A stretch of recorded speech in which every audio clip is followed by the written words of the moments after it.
1. Enoks bog, kapitel 106, 1. Nogle tid efter tog min søn Metusela en hustru til sin søn Lamech. Og hun blev svanger ved ham og fødte ham en søn, 2.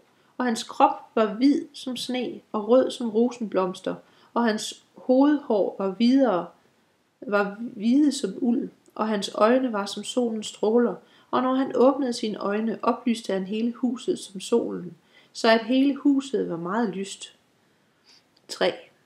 Og derpå rejste han sig op i hænderne på jordmoderen, og åbnede sin mund og talte til retfærdighedens herre. 4. Og hans fader Lamech blev bange for ham og flygtede, og han kom til sin fader Metusela og sagde til ham: Jeg har afledt en besynderlig søn. Han er ikke som mennesker, men han ligner børn af englene i himlen. Hans natur er en anden. Han er ikke som vi, og hans øjne er som solens stråler. Hans ansigt er herligt. 6. Det forekommer mig, at han ikke stammer fra mig, men fra englene. Og jeg frygter, at et under vil blive øvet på jorden i hans dage. Og nu, min fader, er jeg her for at bønfalde dig og bede dig om at gå til Enok, vor fader, og høre sandheden af ham, til hans bolig er blandt englene. 8. Og da Metusela hørte sin søns ord, kom han til mig ved jordens ender, til han havde hørt, at jeg var der. Og han råbte, og jeg hørte hans røst, og kom til ham og sagde til ham: Se, her er jeg, min søn. Hvorfor er du kommet til mig? Og han svarede mig og sagde: På grund af en stor bekymring er jeg kommet til dig, og på grund af et foruroligende syn har jeg indfundet mig her. 10. Og hør mig nu, min fader, der er født min søn Lamech en søn, hvis lige ikke findes, og hvis natur ikke er som menneskers, og hans legemsfarve er hvidere end sne, og rødere end en rosenblomst, og hans hovedhår er hvidere end hvid uld, og hans øjne er som solens stråler. Da han åbnede sine øjne, oplyste han hele huset. 11. Og han rejste sig i jordmoderens hænder, og åbnede sin mund og velsignede himlens herre. 12. Og hans fader Lamech blev bange og flygtede til mig.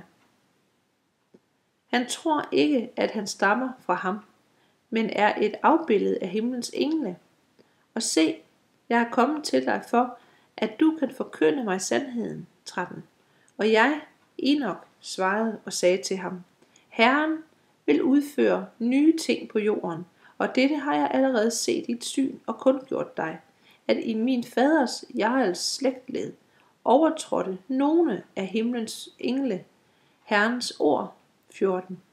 Og se, de øvede synd og overtrådte loven og forenede sig med kvinder, og sammen med dem øvede de synd. De ægtede nogle af dem og avlede børn med dem. 15. En stor ødelæggelse skal komme over hele jorden, og der skal være oversvømmelse og stor ødelæggelse i 1 år. 16. Og denne søn, som er født jer, skal blive tilbage på jorden, og hans 3 børn skal frelses sammen med ham. Når alle menneskene på jorden dør, skal han og hans 3 børn frelses. 17. Og de afledte kæmper på jorden, ikke ifølge ånden, men ifølge kødet. Og der vil komme en stor straf over jorden, og jorden skal skylles ren for al urenhed af den. Men kun gør nu din søn Lamech, at han, som er født i sandhed, er hans søn, og kald hans navn Noah, til han skal blive en rest for jer, og han og hans børn skal frelses fra den ødelæggelse, som vil komme over jorden på grund af al synd og al uretten, som vil blive fuldført på jorden i hans dage. 19. Og derefter skal der komme endnu større uret end den, som først blev udført på jorden, for jeg kender de helliges hemmeligheder, fordi Herren selv har vist mig og kundgjort mig dem, og jeg har læst dem på de himmelske tavler.